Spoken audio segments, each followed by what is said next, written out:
Ouais, c'est... Tu peux même prendre un café. C'est de voir une...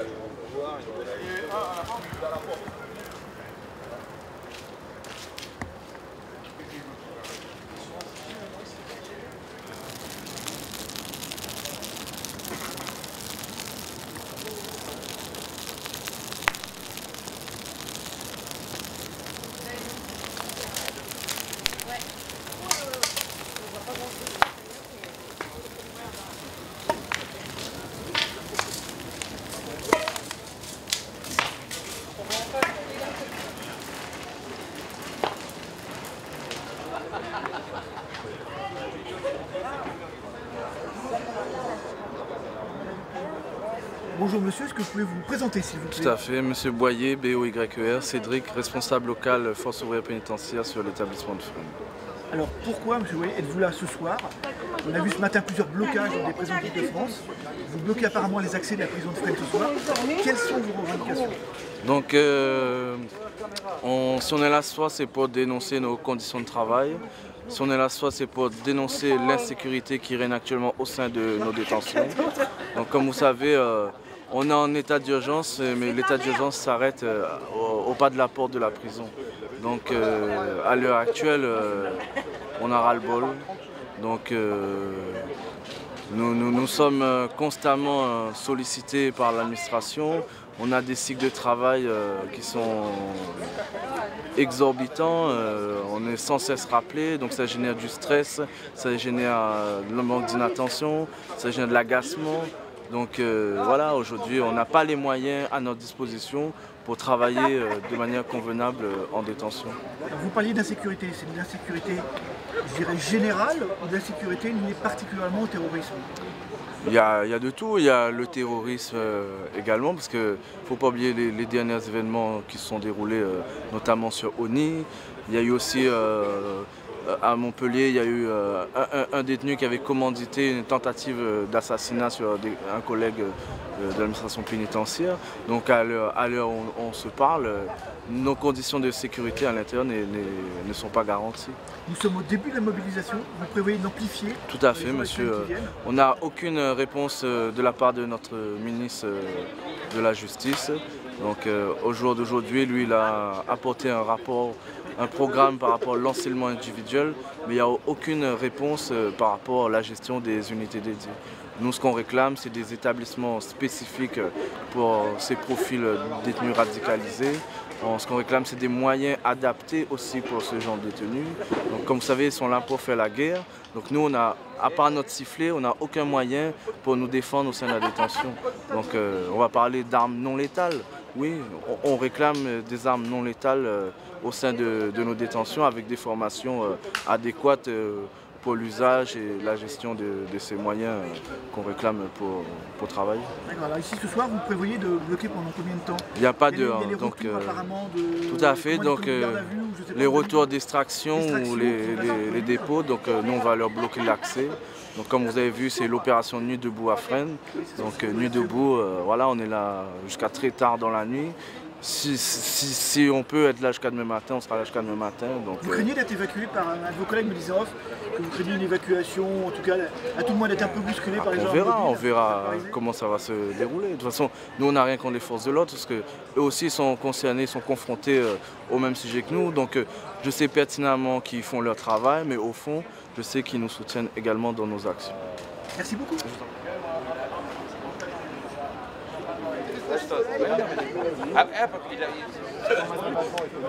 Alors, bonsoir monsieur, je vais vous demander de vous présenter s'il vous plaît. Donc Johan Carrard, délégué national FO pénitentiaire.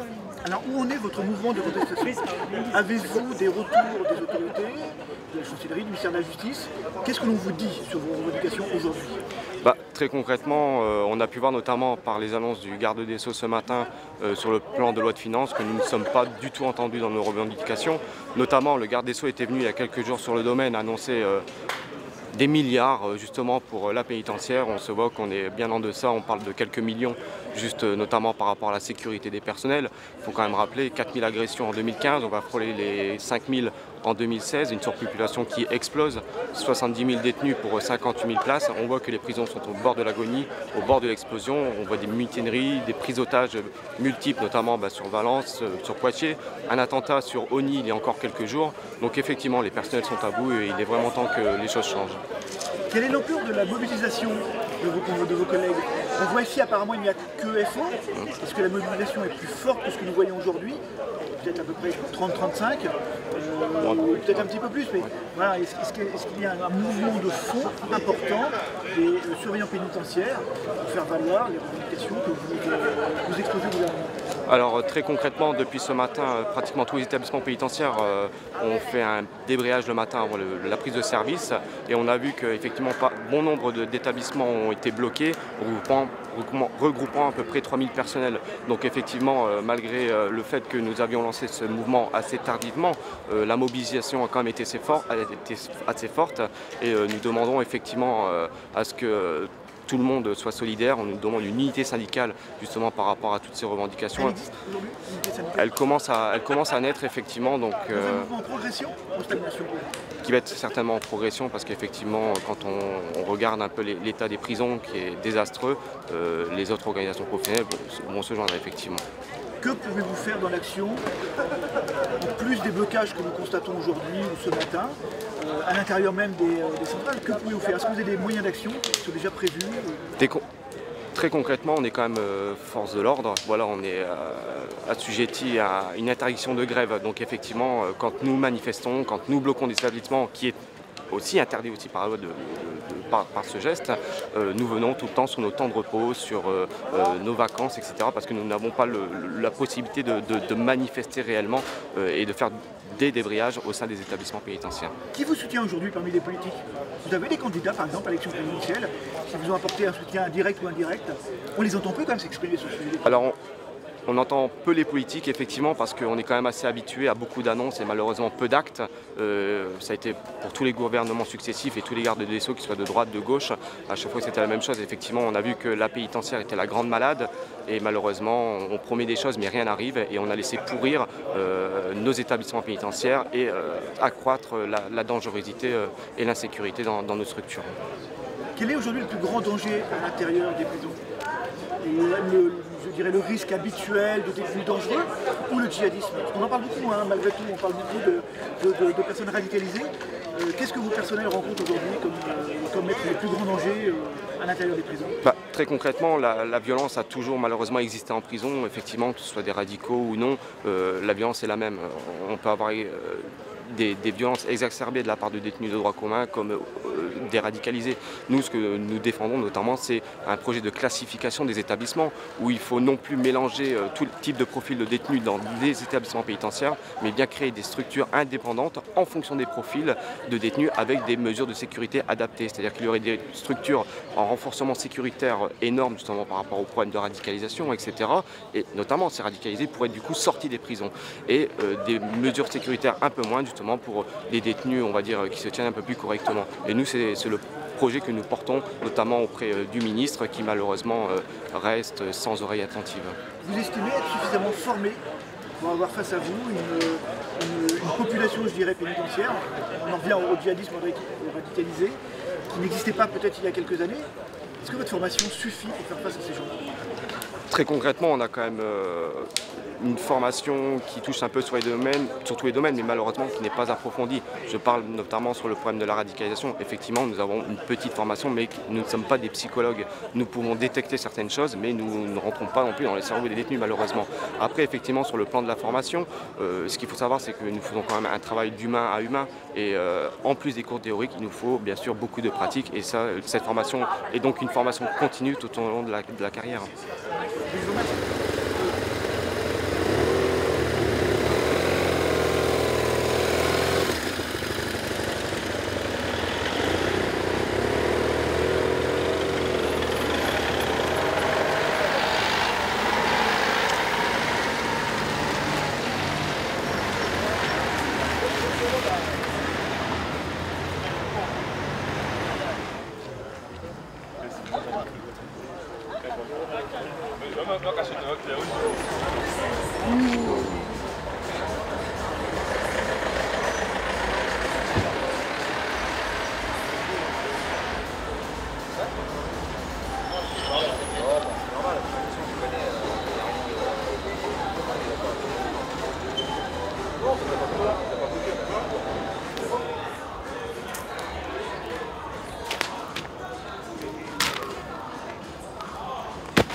Regardez, il est là-bas.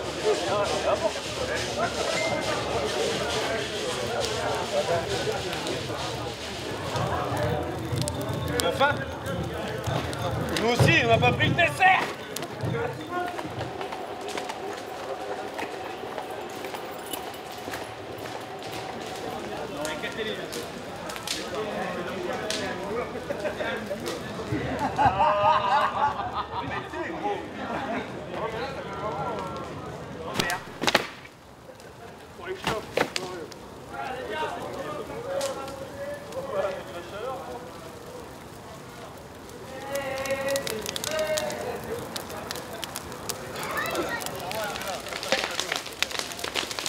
Tu vas derrière au moins. Ah ouais. Je joue le test. C'est sûr qu'on va derrière, ouais. Oh putain, mais Allez, c'est bon, ouais. je vais prendre feu, les gars. Je vous jure, je vais prendre feu. Alors, qu'est-ce que ça fait d'avoir Impeccable. Au moins, on a une photo, tous les représentants de tous les établissements de Paris pour une fois. Oh putain, j'ai chaud, mec.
C'est pas grave. Section en avant. Jusqu'au grand foyer. Ah oui.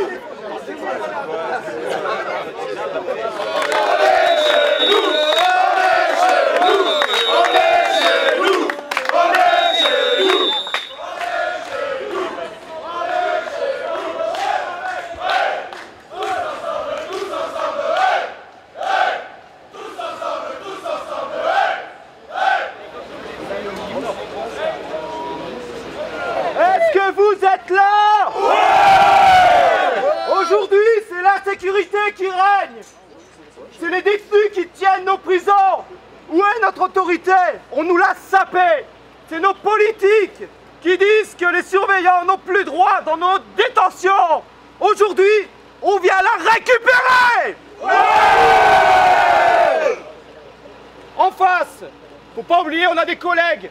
Nos ennemis, ils sont là-dedans. C'est la voyoucratie, c'est les djihadistes, c'est les bandits, c'est les crapules, c'est les connards qu'on subit tous les jours. Agression, mutinerie, prise d'otages, attentats. Il faut pas oublier le collègue Philippe Aouni qui a failli tomber. On est là pour lui, on est là pour tous les collègues. On en appelle à l'unité et il faudra que ce mouvement se poursuive. Ouais! Bon les gars, merci d'être là déjà. Okay. Et ce soir, on va montrer qu'on est chez nous ici. D'accord? On est chez nous! On est chez nous! On est chez nous! On est chez nous! La sécurité avant tout! Ouais.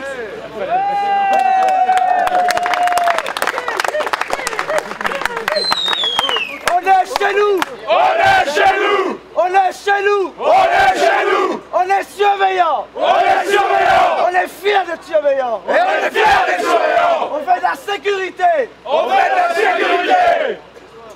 La police avec avec nous! La police avec nous! La police avec nous! La police avec nous! La police avec nous! La police avec nous! La police avec nous! Les policiers vont s'avancer. On ne cherche pas de contact physique avec la police. Ils vont s'avancer et on va reculer au fur et à mesure en faisant attention au feu. Et on va baisser nos slips. Ensuite, on va se mettre au niveau de la porte et on va bloquer la porte. Et à ce moment-là, ils viendront nous chercher. Ok ou pas?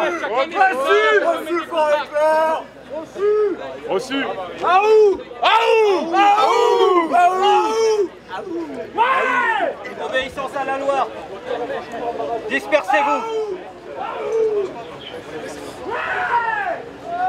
Première sommation. On va faire usage de la force.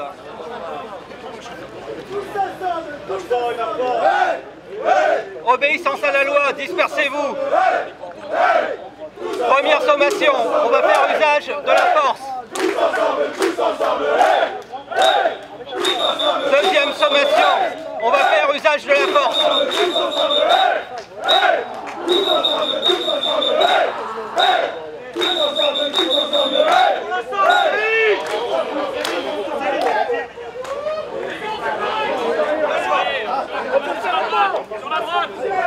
Sur la droite. Allez, passez sur la droite. Les intervenants, laissez passer les bouclards. La police avec nous! La police avec nous! La police avec nous! La police avec nous! Avec nous!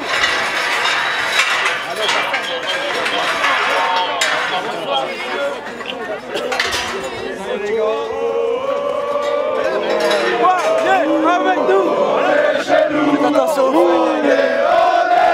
est chez nous! On est chez nous! Attention, Qu'est-ce qu'ils ont dit, mais ça va pas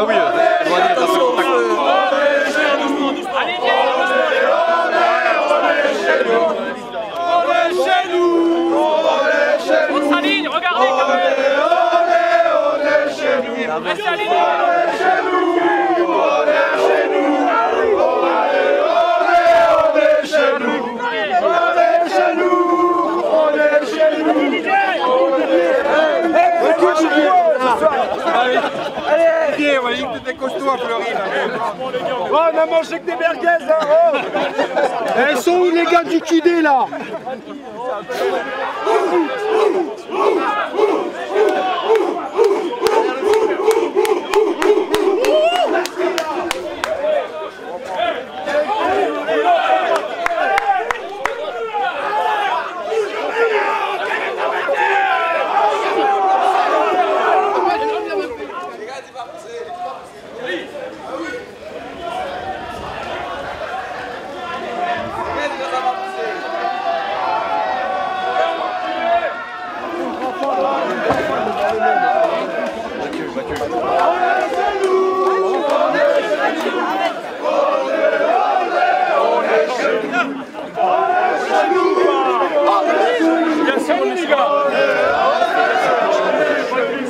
Avec ton maillot de Marseille, il a de merde. 93 les gars, on est là. La tête de Bouli, on est là. Oh les gars, jouez le jeu là. Quel jeu. T'es qui toi? T'es journaliste?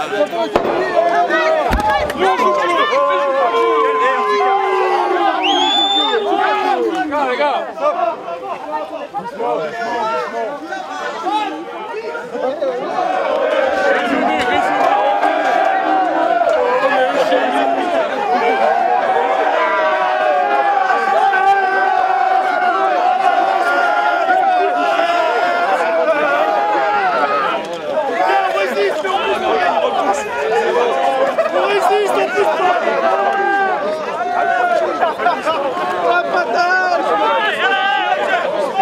Allumez-vous.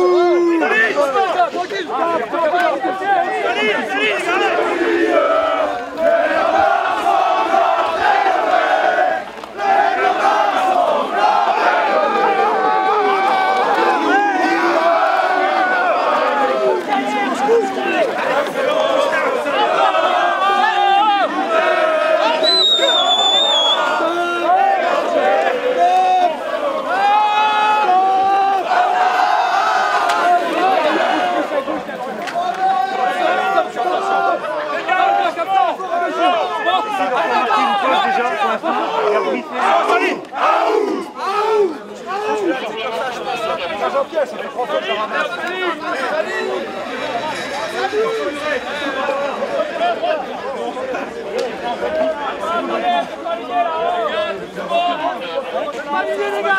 On continue, allez!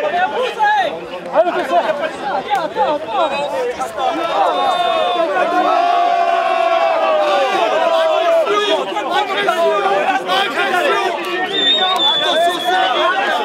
Ah là, ils vont tomber les séries! Les séries, ça va tomber!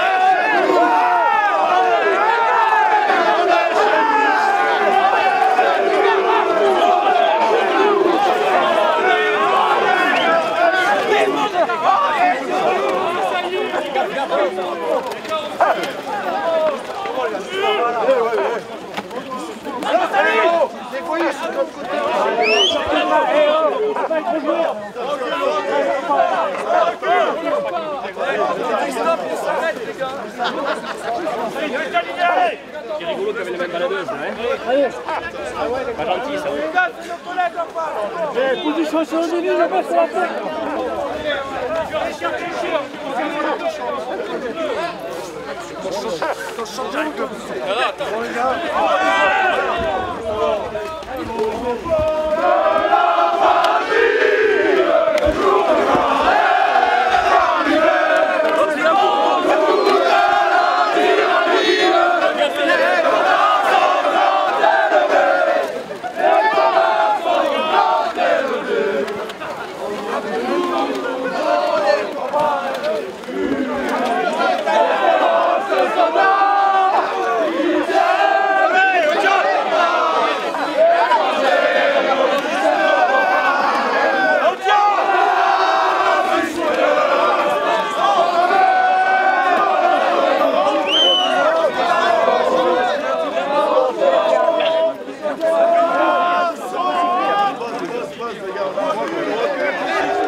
Qui a la pompe? Qui baisse la vie? Non, j'ai pas le droit.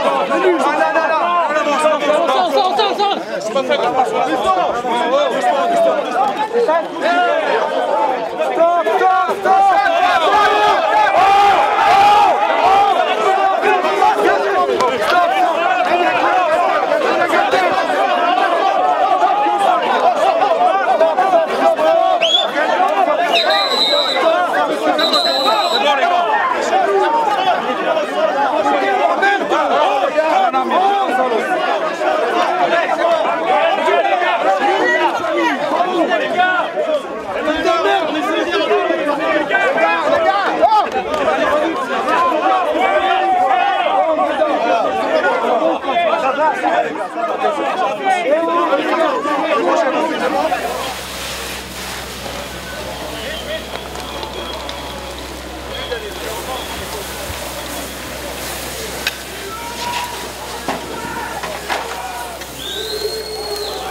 Mais non, c'est les fous.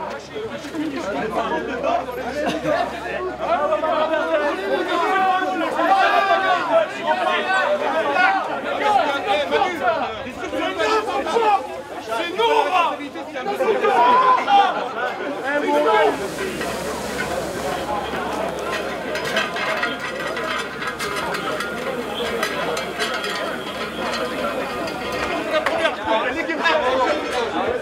Pour vous faire plaisir, c'est la première fois. Oh merde, avec... Ok.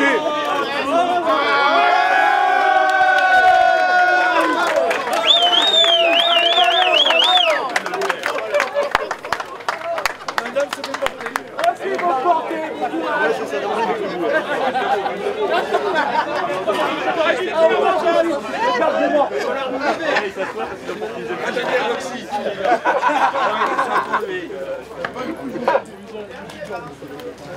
non, pas moi. Je bloque. Il est innocent. Refus réintégré, les gars. J'ai pas de cigarette. Eh, direct, c'est la réunion. Laissez-moi, laissez-moi. Non, parce que t'es noir, Ryan. Ils sont racistes. On t'appelle là-bas. Allez, on y va à la réunion. Tiens, ils ont pris ses bouées, les gars. La merde. Pas pris. Qui veut partir? Allez, nous, putain. Gérard, j'en ai un plus facile. Non, mais c'est bon, il vient. Chacun son tour. Il vient. Non, c'est pas grave, je le garde avec moi.